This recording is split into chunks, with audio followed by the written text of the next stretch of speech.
Lugo, outubro e outono, non podemos falar de outra cousa que non sexa San Froilán, así que imos darlle unha volta a esta festa da man de que mellor a coñece.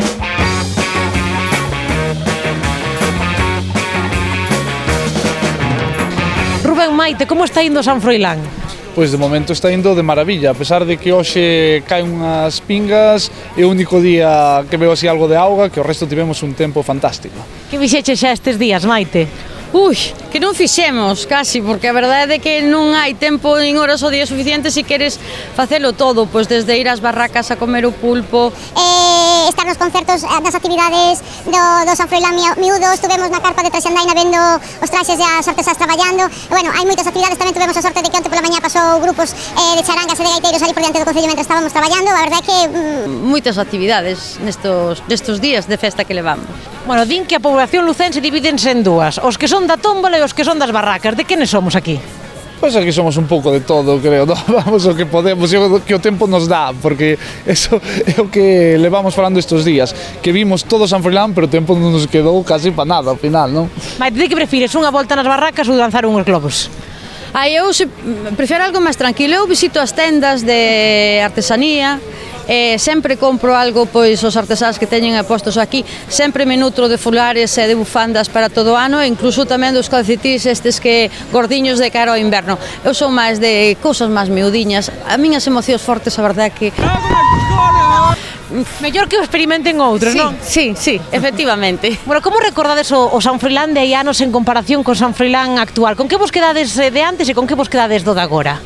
Bueno, de antes de ir ás barracas porque era máis pequeno podía ir a elas, no? E de agora, pois que o disfrutas de outra maneira. A min agora, pois o que máis me gusta é poder pasear dun concerto a outro, poder pasear polas rúas con ambiente festivo e un ambiente alegre como veíamos estes días, e para min eso é o mellor que tivemos durante estes días.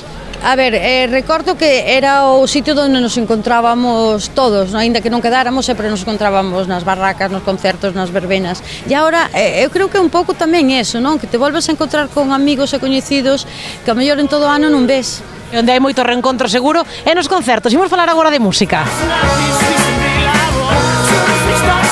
Xa no escenario principal deste San Froilán, pero houve máis de un porque houve moitas actuacións musicais. De cantas falamos, Maite?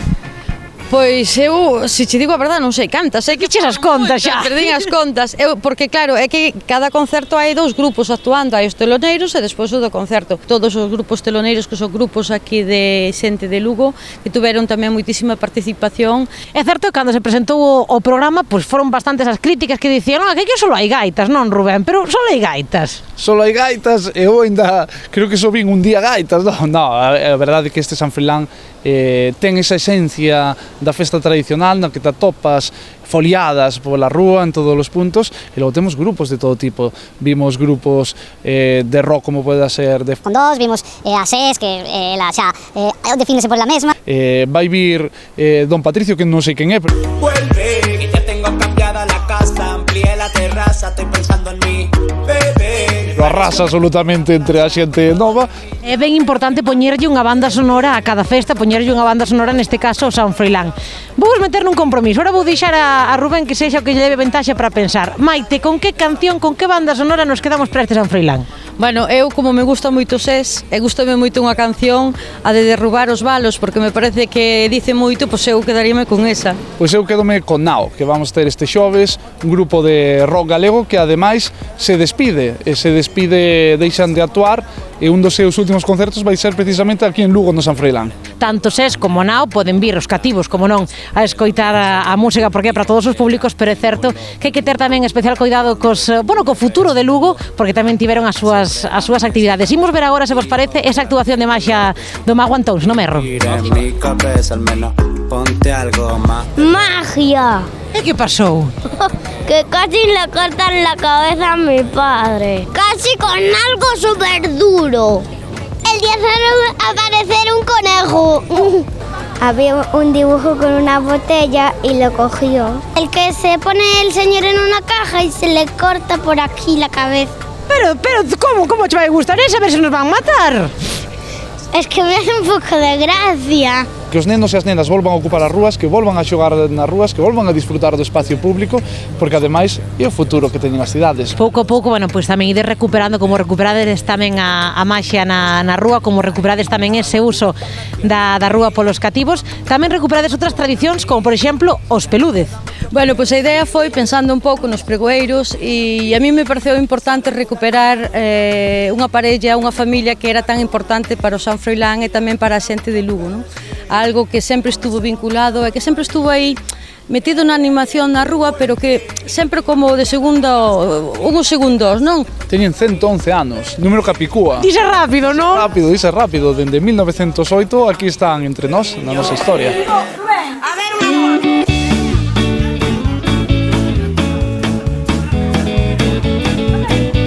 Derradeira parada aquí onde os cabezudos, unha tradición que se recupera, non, Maite?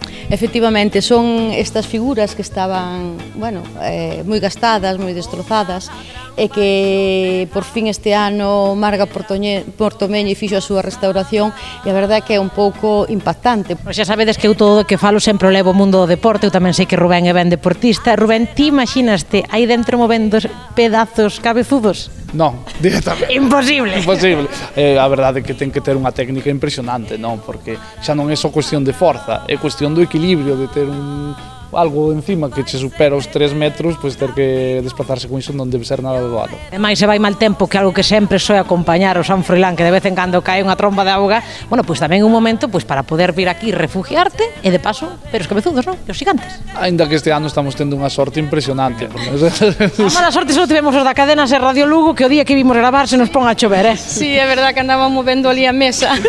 Pois Maite, Rubén, moitísimas grazas por estar connosco. Gracias a vos. Mil grazas a vos.